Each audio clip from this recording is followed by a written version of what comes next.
Okay, I want to tell you something about due dates. So, in the syllabus, there's like a section called Course Topics, and it's got the tentative list of due dates. So, I took that schedule, and it is available for download in the week 1 folder. It's called Course Topics.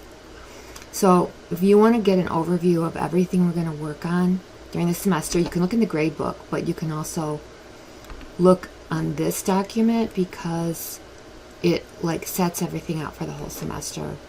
Now it's all tentative, but I usually don't change the due dates. And if I did, I would give you plenty of notice.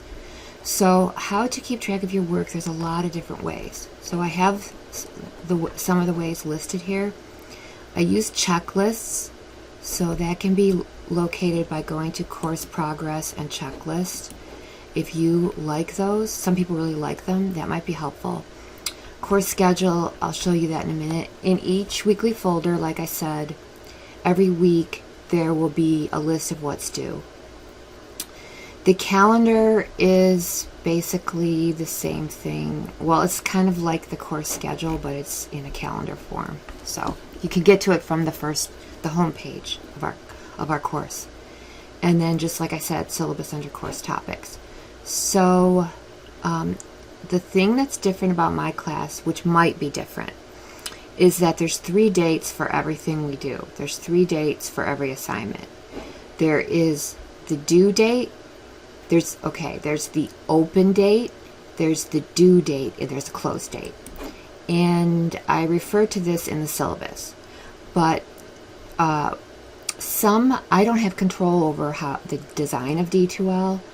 So some assignments, as we go forward, you'll figure this out. But there's only 3 places to turn in anything. You go to assessment, and everything that you do is either going to be an assignment, a discussion board, or a quiz, no matter what it's called. And I try to label them by how you do them. Okay, so the discussions right now, let me go into the student view. They're not all in there yet because they have to, I have to create them and fix the dates, etc. But you can see the discussion boards that we have so far. It will list the open date and the close date. The open date and the close date. Those will be listed on the discussion board. And then the discussion board will say in the subject line the due date. So once an assignment opens, you can do it anytime. And it's due on the day it's due, which in this case is 9/4. But if you have to submit it late, then you have up until September 8th to submit it. The quizzes, they're not set up like the discussion board, so when they become available, you'll be able to see them, and when they become available, you'll be able to see when they close and open. So the way to see all that information though up front is, and like I said, it's tentative, but I don't tend to change things, and I would give you plenty of notice.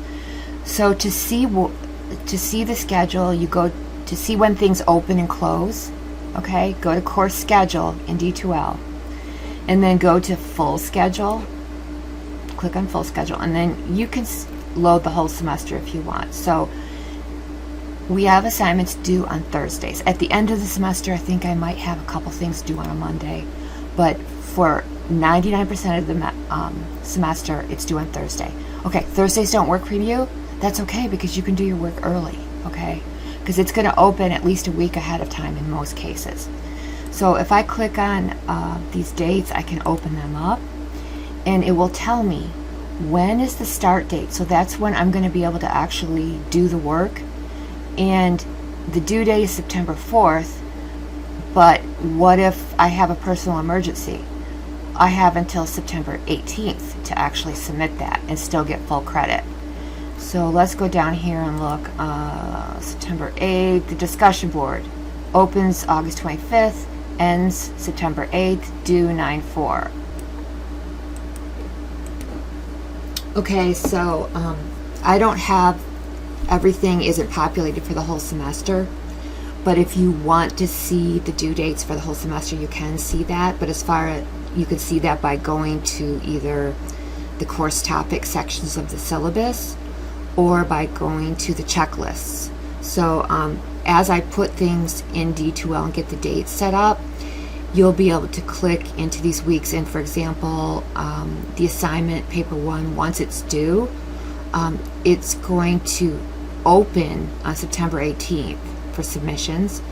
Then it's due September 25th, and then it will close October 8th. So that means it's due on the 25th, and you're welcome to submit it early. You can't submit it until September 18th. But then if you don't submit it on time, you can submit it late and still get full credit. But if you can't submit it before October 8th, then you don't get credit. So it has to be within the grace period. But I do want to emphasize that the due date is important, and it's really important to stay on track. I understand if there's emergencies and you have to turn things in late. I have that built into the course. Some people are just of the nature, for whatever reason, that they need extra time. So that's built into the course. But what I would really like you to try not to do is to do everything like after the due date. I would really like you to try to do things on time and to only use the grace period in really bad circumstances.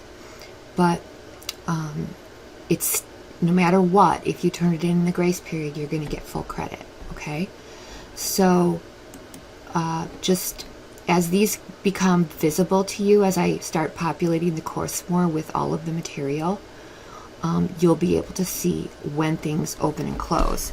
But in the meantime, you can see all the due dates, and you can track your progress too by going into, there's only 3 kinds of assignments: quizzes, discussion boards, and assignments. So the quizzes, as you go and do them, oops, I have the teacher view here, just a second.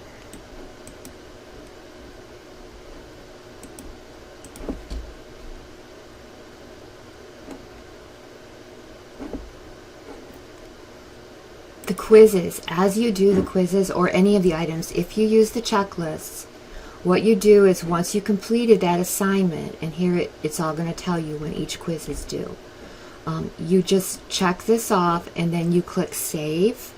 You check it off and you click save, and that will turn off all the notifications or anything. You also can then track your progress on course progress by going to course progress and then class progress, and it will reflect that you've completed the work. So for the checklists, the way to do that is to go in there each week, and if you've done the work, you click the box and then you click save. And you don't have to do that. You don't get credit for doing that, but some people really like to do that because that helps them track their progress by using the course progress tool. But of course, just get an overview of everything you're going to be working on this semester. I mean, basically there's 3 papers, and then there's everything else goes with those papers. You can see all the grades in the grade book, but you can also use that course topics area in the syllabus, which I have the excerpt loaded here for you to download, course topics, and then the head note of each weekly folder, and then the really good tool is the course schedule. And that will help you keep track. You also can use the course calendar. Some people like that. So, and everybody has their way of doing it. So let's see, the course calendar. Here's the course calendar, and it will show you your upcoming events.